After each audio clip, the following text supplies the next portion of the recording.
Hey, welcome. So, I have an interesting topic to chat with my girls about today, to chat with my ladies. As per usual, I am heading to the gym. Now, I don't head to the gym every day. I know I talked about walking every day. Sometimes a day may be skipped. Walking for an hour every day, it kind of tricks your subconscious mind to wake up and be like, okay, I gotta walk today. Even if you don't, guess what? You're going to walk the next day. I try my best to walk every day. That is the goal. And I will be putting subtitles in this videos because I'm not sure if you guys can hear me clearly, and I don't think I'm speaking loud enough. I have a little note, and I know that I'm driving, so bear with me, okay? We are going to keep it safe. But I just brought this note just so that I can stay on topic, because at times when I'm talking about something, I can go way off topic and the video will be longer than usual. And a lot of people don't like the long formatted videos. They would not watch the long format videos, even though it's something that they need to hear. So that's why I'm going to try to keep it precise and keep it straight to the point. So if you're waiting for your husband, you're waiting for your God-ordained spouse, you're waiting for God's promise to come to pass. Well, I have 3 things to tell you about that. But the one major thing I have to tell you that is not included in the 3 things is that, first off, faith is everything. If you have no faith, you have nothing. Faith is everything. You must believe in your entire soul. Believe that it will happen. Believe. I'm telling you this myself because before I got married, I thought I would never get married. I thought because I made mistakes of my past, that I did so many wrongs. I wasted time with the wrong people. I did too many things that I wasn't proud of, that I thought that it was never going to happen for me. But woman of God, it will happen for you, okay? You must believe and have faith in God. Have faith that He is the King for a reason, and you are the daughter of the King. If you're not waiting for your husband, but you choose to still watch this video, believe God for everything, and He will take you to that promised land, just like He said it. He has never been a God to be wrong. He has never been a God to tell you something and it has never been done. So that's all I wanted to just open with. For the 3 things that I did, that I'm going to tell you ladies to do these same 3 things, like the exact same thing. No, you can do it, flip it, and choose it to how it will relate to you. But this is the 3 things that I did that helped my ordained spouse to find me. Number 1, the first thing you must do is get your relationship with God in order. When you find God, you find yourself. Again, we're made in the same image and likeness of Him. When you find God, you find yourself. What I mean about getting your relationship with God in order, prayer. Prayer is everything. You can start your prayer life by just reading Psalms. That is what helps me. If I don't know what to say to God, or I don't know how to start, I would just open up a book of Psalms. Psalms 91, Psalms 23, Psalms 24. Choose the Psalms that fits right for your situation, right with your problem or what you're looking for. And just repeat it out loud. Everything that David puts in the Psalms, just repeat it. And that's how you can start your prayer life. That helps me a lot. You don't have to say the fancy words and the vocabulary. You can just keep it simple. He already knows what you're asking for without even saying it. So you don't have to do anything big. You read your Bible daily, okay? If you're the person that you're not reading the Bible weekly, that's a big problem. When you're reading the Bible, you're opening your spiritual eyes. You're opening yourself to the spiritual world, to the things that only God can reveal to you. If you're not reading your word, it will be easy to distract you. It will be very likely that a counterfeit will come into your life and distract you away from your God-ordained spouse. Because you're not seeing in the spirit, you're not having a clear discernment of who is in front of you and who is wasting your time. When you're right with God, you're right with yourself, because God is a spirit and you are a spiritual being. If he say don't drink, by drinking, you're drinking alcohol. You're putting poison in your body. That's the biggest reason why I stopped drinking. God revealed to me that every problem that I come across when I was drinking wine or whatever, if I was in the right state of mind, I could have avoided 99 of those problems, probably 100. So that's one of the big reasons why I stopped drinking. And that's why he has the scripture, be sober. For the devil is roaring around like a lion, seeking whom he may devour. If I was in a sober mind, most of the problems, if not all, would not have happened. Straight up. You won't open doors to doors that should not have been opened to you, if that makes sense. That's why it is very wise to have a relationship with God, because when you have a relationship with God, you have a relationship with yourself. You have to let your old self go. The person who was drinking, who was clubbing every Friday, drinking every weekend, let that person go. That is not doing anything great for you by any means. It is not doing anything for you. Clubbing every weekend ain't doing nothing for you. What benefit does the body, does the spirit, does the mind have that you're going to clubs and drinking and smoking every weekend? What benefit does that bring? You're wasting money. You're wasting time. It's just a waste. When you think about it, it is just a waste of everything. Let go of your old self for your new self. Let go of the old things so that God can create the new in you.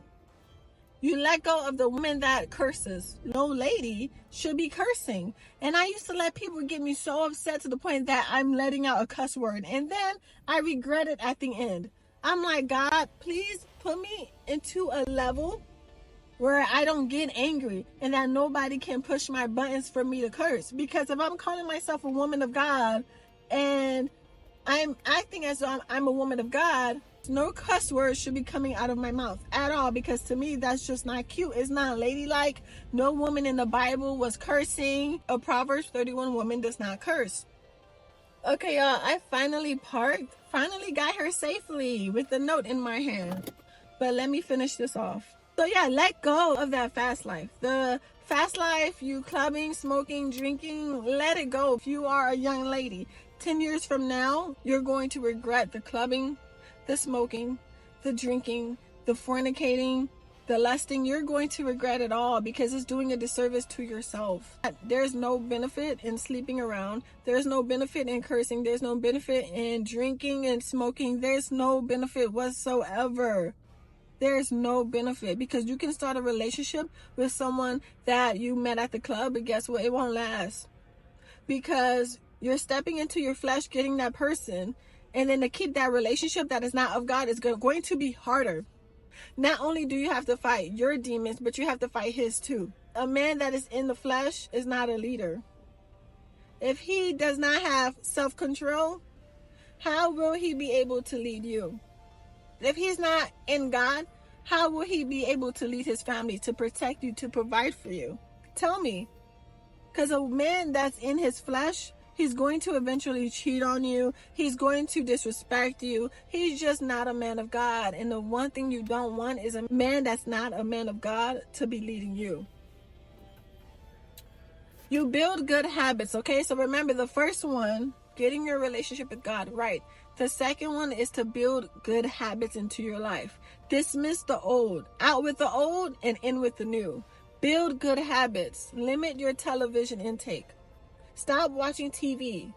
TV is a waste of time when, again, you could be doing things of purpose. You could be increasing your income by learning a new skill.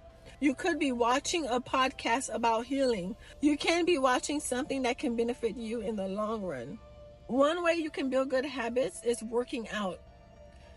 I love working out. I have been working out literally all my life because my dad introduced working out to me. He was always working out.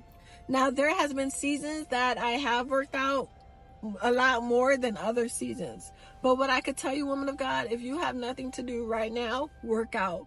Go to the gym, because it is amazing when you're feeling good physically, emotionally, mentally, spiritually, all the leads.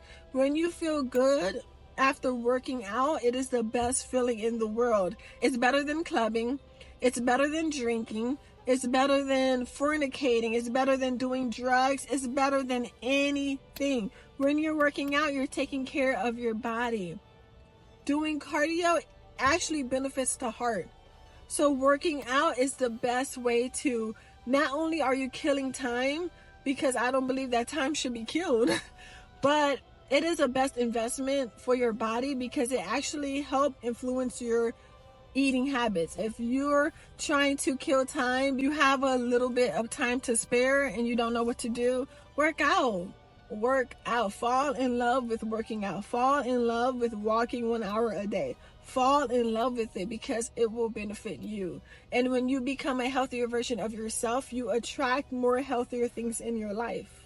Talking to yourself better. Speaking life over yourself. When you treat yourself better, then guess what? That God-ordained spouse will treat you better. Talk to yourself better. So I remember listening to other women who call themselves stupid, dumb. Why are you speaking so down on yourself? You are not stupid. You are not dumb. Stop calling yourself those words. Because you are a temple of God. You know you are a vessel of life. You're calling yourself these things, very bad things, and that's what your mind is hearing. That's what your subconscious is hearing. So you're going to, again, water that instead of watering what good things you can say about yourself. What good things that the Word of God says about us. That you're a woman of God, your life. You're the salt of the world. God is within you. You will not fall. You will not fail. That you are above, not beneath. You are the head, not the tail. Everything your hand touch prospers. You have to continue speaking life over yourself and over your situation. And then while you're doing that, you're planting seeds. And then you keep doing that, you're watering those seeds. So what you're feeding your body internally will show on the external. Will show externally. What you're putting into your body internally will show externally. I hope that sounded right. You're tearing down other women. You're being mean to other women. That woman is wearing the vengeance as her garment. So God's vengeance will be upon you. God's wrath will be upon you. Stop tearing down other women. Because of your jealousy, because of your insecurity, you're tearing down other women. God will continue to bless that other woman. So you keep tearing her down, being mean to her, disrespecting her, doing all these things to her. Instead of God blessing you, God will bring that same blessings that he was going to bless you and bless her. So stop tearing down other women. It is not ladylike. It is not kind. It is not a Proverbs 31 woman to be tearing down another woman. If you are tearing down another woman, being a bully, being hateful, everything that you're doing will come back to you 10 times worse. So much women are like ugly on the inside, you know, and they're so mean and hateful to other women, and they wonder why things don't prosper in their life. They wonder why they haven't found true love. What have you done to somebody that you did not think to ask God for forgiveness? What you do unto others will come back onto you. Another great habit is being purposeful, okay? Being purposeful about your kingdom work. Stop watching TV. Become intentional. That's how you build good habits, by becoming intentional for what you're planning to do in your life. Going back to school. I know they say that it takes 21 days to build a good habit. But if you're consistent and you're consistent with those habits every day, you go to sleep early, you stop eating 2 hours before you go to bed, you're really into your fitness, you're reading books instead of watching TV. Over time, when you're consistent with building those good habits, it will show again. So Stop thinking that everything is instant gratification. When you delay gratification, you will prosper more in life than chasing after instant gratification. Now, the last third step I have is decentering men. Let go and let God. I used to be so boy crazy. Boy crazy, for those of you who do not know, is when you center men in your life. Everything you do is for a man. Looking pretty is for a man. When you're working out is for a man. You have to decenter that. If you're making men a god, you will fail. You cannot make men your god. You have to make God your god. So stop idolizing marriages. Stop idolizing men. Stop idolizing other people. Because when you do that, you're actually, working in an abomination. You're idolizing life. Stop doing things for men. Go out by yourself. I was doing this too. Dating myself. So if I had a day off from work and I would like a nice lunch, I would put on a nice dress, do my makeup, and go out by myself. I did this on numerous occasions. I went out by myself. Stop centering men in your life, feeling like when a boyfriend comes, that's when you want to go out and eat. That's when you want to go out dancing. That's when you want to go to the movies. No, go to the movies by yourself now. How will you know who you are as a person if you don't take this time in your singleness to learn who you are? But you want to wait until you're in a relationship. If you're waiting until you're in a relationship with someone before learning who you are, that is going to be very hard on you. Practice self-care for you because you want to look good, because you want to take care of yourself and you want it to show, because you want to treat yourself better. You deserve great things. You deserve good things to come into your life. You deserve a good skincare routine. You deserve buying yourself flowers. And I remember one of the old ladies, she saw me with flowers. And then she would ask me, "Oh, did your boyfriend give you that?" I said, "No, I brought these for myself." She said, "Well, I wouldn't buy flowers for myself." I proceeded to walk because it is not about a man buying you flowers. You have to show a man how to treat you. If you don't buy flowers for yourself and waiting for a man to buy you flowers, that just shows that you're waiting for a man to do what you can do for yourself. Treat yourself good. Buy yourself flowers. Do facials. Take a nice bath. Put roses in the bath. I remember living with these girls and I put roses in my bath. And I guess I didn't clean up all the roses because one of my roommates at that time was like, "Oh, she puts flowers in her bath." Like she just never thought of that idea. Like she doesn't understand why I did that. I'm like, does she not know that's self-care? So that already showed me just by her saying that. And of course, gossiping about what I did to the other girl. Just by her saying that, I realized that the lack of self-care was in her life and it showed externally. Designer bags and designer clothes is not going to show that you care about yourself. Anybody can get those things. And most of the people that get those things don't even love themselves because they have bad character. Now, don't get me wrong. It's some amazing people that have designer clothes on and that's just their thing. But when you look at the reality TV shows and these women with designer clothes on, they're not all the way there. They most of the time have bad attitudes and they treat other women badly. So it's like you are your sister's keeper. So be mindful of how you care for yourself and be mindful of the way you speak to other people and the way you treat them. Treat yourself with respect so that when God brings you that God-ordained spouse, He sits back and He looks at you and He evaluates you because He's not dumb.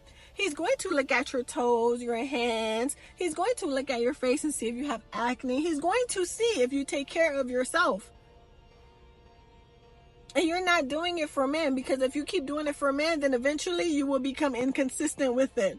So do it for yourself. Learn to do it for yourself. Heal, woman of God, heal. Trust God and heal.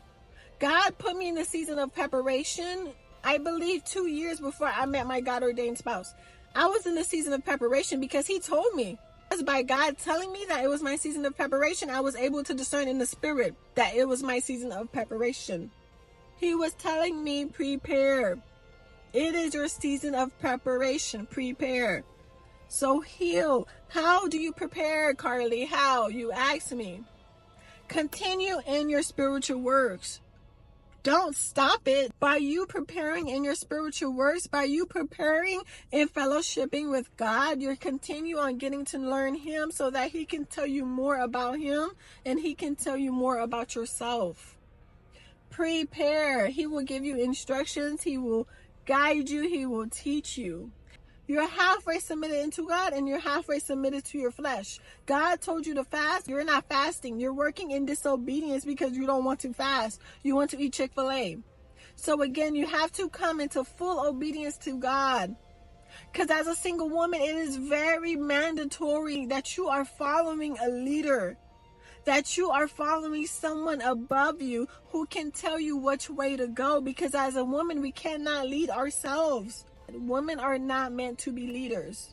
In this season of singleness, God is your leader. If He puts a pastor above you, then yes, you can go to your pastor, but it's only limited on the things that you can go to your pastor, right? But with God, you can go to Him about every and anything. God is meant to lead you. And as a married woman, you care for the things of the world to follow your husband. But as a single woman, you care for the things of the Lord, with no distractions. So again, as a single woman, it is very mandatory that you follow God. Everything and anything God. So decenter men, focus on your healing journey. God was with me when I was healing. He guided me. So it is very mandatory. Just heal, trust God, let go of the old things. Let go of centering men around your life, doing any and everything for men that is not your husband's. Let go of the smoking and drinking. Let go of the fast life. Let go of the partying. Let go of the clubs. Let go of the cussing.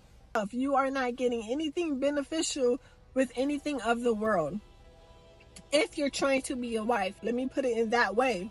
3 things to do when you're waiting for your God-ordained husband. Get your relationship with God in order. Build good habits. Let go and let God.